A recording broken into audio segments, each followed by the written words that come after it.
I taught using this thing. Yeah. Yes. Okay, sorry. So a big shout out and thank you to Mr. Jamal and Mr. Tim for showing up with their awesome new collection, Bestiary of Blood. So what brought this together for you? I mean, it's such an eclectic collection. I Yeah, was not what I expected at all, that's what everybody in a good says. way. Yeah, that's what Jonathan Mayberry was saying.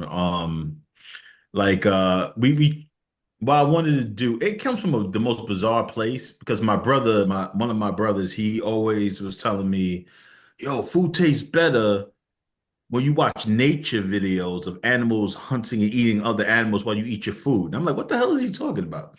And so I just started doing it, and it does make your food taste better. It's the craziest thing, right? So at one point, I was thinking when I was washing my hands, washing the grease, the death off my hands from the feast, I was thinking like, man, like the world is kind of a crazy place. Like actually, the world is it's a whole horror movie, right? I have all these pieces of these animals that had maybe kids and families and all these different things that I'm eating. I'm like, it's kind of like nature's kind of like the ultimate horror movie when you really sit there and think about it. So that motivated me to kind of like look more into like animal facts and history and stuff. I started seeing a lot of correlations between that and just horror movies in general. And then I was a big fan of Aesop. And Aesop was kind of like I found out through this process that Aesop was black, which got me hyped because I did not know that Aesop was black, right? And basically from there, it was pretty much like me just being like, there is no fables, no parables that I've seen about the modern age and what it's like to be in the modern age, and our unique times of overlap and mixing and people and bubbles and separation and it's all these crazy things going on in our times. We live in interesting times, right? So I wanted to, like I wanted to get ultimately like people who ultimately had a voice, had a lot of compassion. And in my opinion, the most compassionate writers are horror writers because they use darkness to show light. They use darkness to warn you. They use darkness, they take away hope to make you know the value of hope. They use fear to teach you courage. So a lot of times the inverse is true with horror writers. It's the yin and yang effect. So I felt like, why not go to them and just see how what their morality would be like for the modern age, like and have them tackle the biggest questions of the modern age from their own morality, their own perspectives, and then that's how we got Bestiary of Blood. Nice, nice. And how did you come up with your story? Because like we were talking about earlier, that hits deep. That hits deep. Not what I expected at all.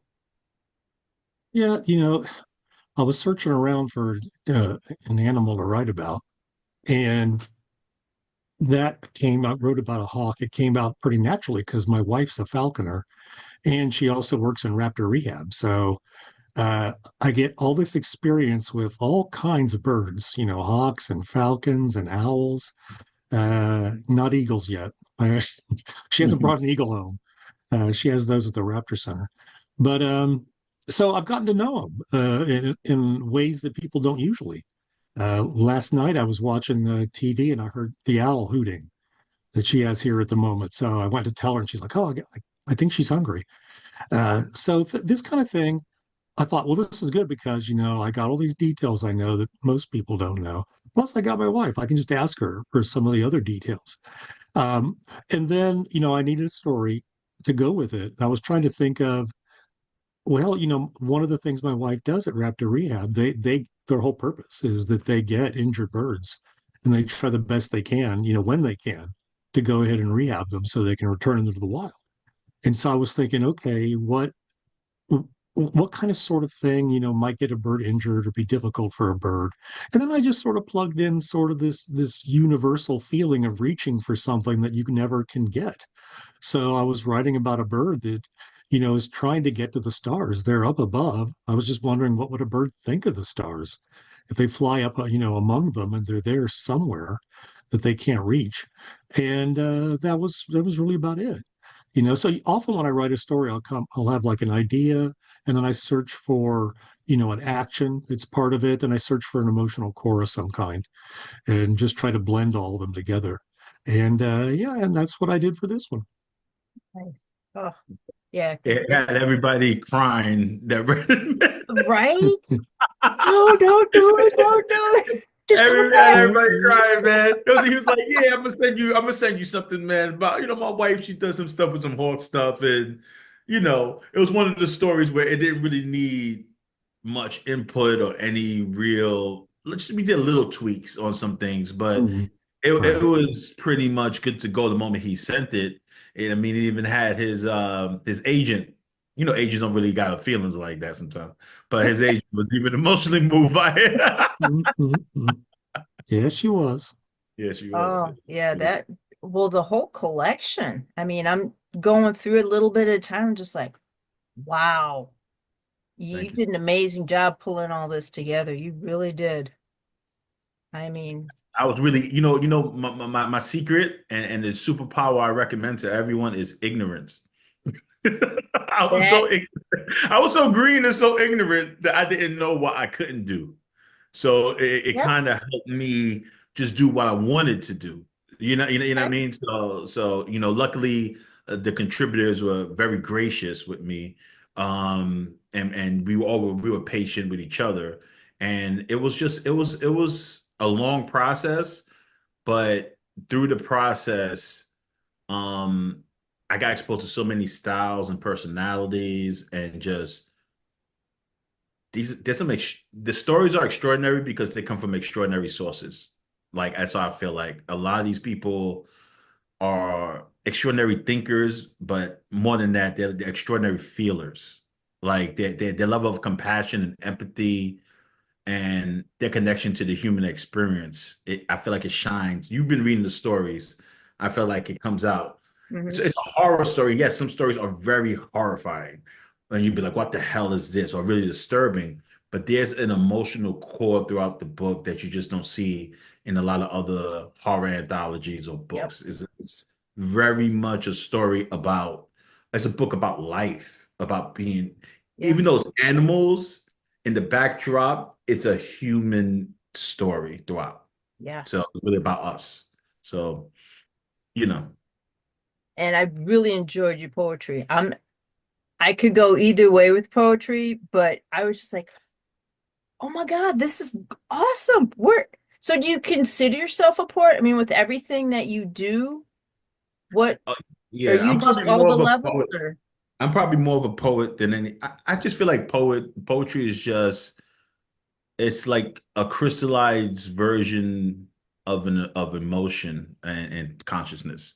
And so it's like I feel like every we're like antennas and we channel from the universal mind that we all share into it passes through our lens as people, and the different forms are just different clothes for the same story, if that makes any sense. it does? So I can the same story and I can do a poem, or I could take the same story and I could do a short form piece or a novel. And based on the form it takes, it's like if I want to get to Europe, I can either go on the boat, I could go on the plane, or I could swim. Right? We die, but I could try to swim, right? So Right? each form gives you a different effect, is what I'm saying. So um, I love the poetry form because I'm a person that's full of ideas, and there's no way I could write all these ideas out in long form. It's impossible. I don't have enough time. I have to live for like 500 years, 600 years.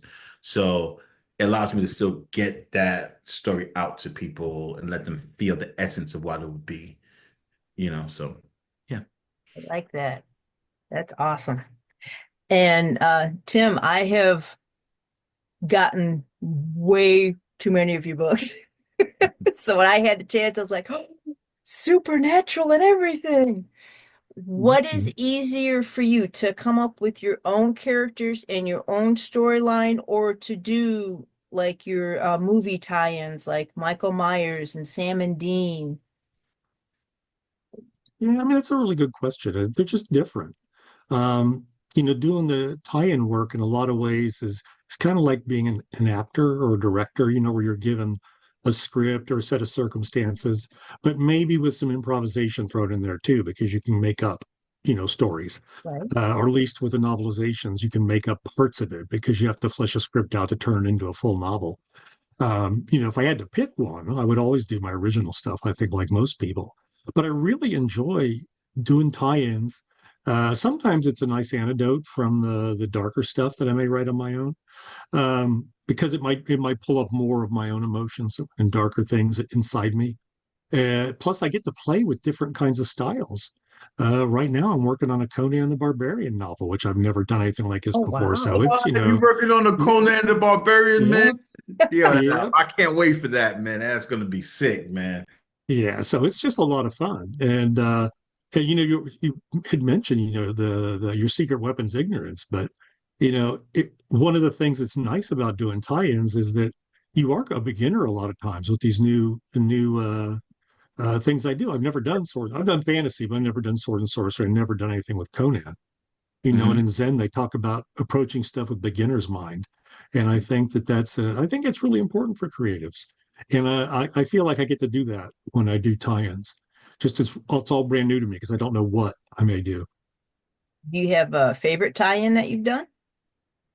Right now it's the Terrifier Oh man, 2, which is coming out in like a couple weeks. I know. three, Because three, they the three, Terrifier 3, I think is coming Yep. out. Three. Yep. yeah, yeah, I did that. I wrote that too, but nobody knows that yet. I don't know what it's going to do out yet. They haven't given me comments on what to do. But the reason why I like it so much is because I got to make up half the book, and I just made up all kinds of crazy stuff and stuff that I would normally maybe put in my own work, and they were perfectly fine with it. So I just had a blast doing that. I also really enjoyed doing the X trilogy tie-ins too. Um, Yeah. just because it was a different kind of thing where it was more psychological, and Mm. that was really interesting to do and just to really dig into those characters, which is what the script from Ty West does anyway. So Fair enough. Fair enough. Now, how did you find editing for the first time? Well, I'm a filmmaker and I'm an editor. Like, I've been editing films for like and documentaries, which is the hardest thing to edit for like maybe 25 years, since I was like 15. So for me, it was just kind of like it was hard, but not as hard as a film to Okay. me. You know what I mean? Like to be honest, what it was just a lot more faith driven. Okay. So it's almost like it was almost like a mid ground between film and stage directing, right? It felt like directing, like but and editing simultaneously. But it was kind of like I had to trust the people that I had selected because my approach was that I wanted all these stories to feel intimate. There's a level of intimacy from all the writers. So to do that, you have to trust them and then you have to guide it. If they don't necessarily hit the mark, but the potential is there because the person, the source is what you're looking for. You work with them to get the story to where it needs to be, right? Because I always feel like the value in the story is the tree itself, and the tree, it's the actual art is the artist. You know what I mean? What comes from the artist is its own fruit. Like it's like an apple tree, right? These stories are just apples off a tree. If I value the tree, I know it could produce an apple that feels like its essence. So that's why I was looking for to get it to for each of these stories. And I just worked with them. I didn't care how long it took. Some people were getting annoyed with me by the end of it. I was like, yo, it's gonna come out soon, all right? They're just trying to be like it was like hyenas like just biting at me. Like, when is this coming out? It was just ripping me up. I was like, yo, I'm telling you, just be patient. It's gonna be ill when it comes out. Like it's unique. Quality takes time. Just wait. We need just this last piece of the puzzle. And yeah, like we got it there and I was really happy. And then Jonathan Mayberry came on to write the foreword. He was like the last missing piece and he kind of like put the cherry on top, the cake. And even like getting Tim, I was really excited about getting Tim Wagner, you know. I was like, oh man, I really want to work with with Tim Wagner. And it was like, well, you got to go through his agent. So I'm working on a show called Madison Writers from Velvet Carter, and it's a show about writers. And I'm the director of the show. Velva's the creator of the show, the executive producer. So I'm also working with with Tim Wagner's agent. I didn't know she was Tim Wagner's agent, and I was somehow like, yeah, man, I only really want to work with this Tim Wagner dude, man. I really like his work. He does dope stuff. I think she's like, yeah, I might know his agent. I'm like, and then I found out that she was his agent. So it was kind of like a cool. They made the process, like I said, they showed a lot of grace. They made the process easy for me. Obviously, you know, Tim is. I mean, working with Tim is phenomenal. Like he's so fast how he just gets the material to you and the quality is so high. And everybody seemed open. Like the more experienced they were, the more open they were to notes. I noticed. Like the people who were maybe not as high as some of the other people, they're the ones who gave more pushback. But like the real experienced people, like people like Tim and stuff, Linda, all this, they were so eager to just see what the editor's perspective was on the material. And they enjoyed the collaboration of it. So for me, being an editor, even though I had to work with so many different people and personalities, 36 writers. Wow. Can you imagine how hard it is to get a writer to do anything? Like 36 of them? Like it's crazy. But like it ended up being a phenomenal experience. Oh, that's awesome. Now, would you two consider working together again? I'm going to assume yes from the positive feedback. I'll let Tim answer. Sure. Yeah, sure. In a heartbeat. In a heartbeat. Yeah, Tim was awesome. But I can't Oh, speak for him. that is so cool. And I've noticed a lot of what you have said. The more experienced a writer has, they've got their voice. Hmm. So they're not afraid to have somebody else's voice added to it. They're not afraid to lose what they've got. And I think that's a lot of the pushback with the younger ones, or I should say the younger ones, the less experienced writers, Hmm. is they're afraid that they're going to lose what they fought so hard to get. Yeah. And That's then a really good point. I think a lot of it, though, too, is you've been doing it for a while, doing traditional publishing. You do it because you like collaborating. Otherwise, you self-publish. And I think sometimes newer writers, they may start traditional publishing and they're not used to that part yet. But if you've done it long enough, you see how much better your work can become when you work with somebody else. So you like the collaborative. It's okay. Mhm.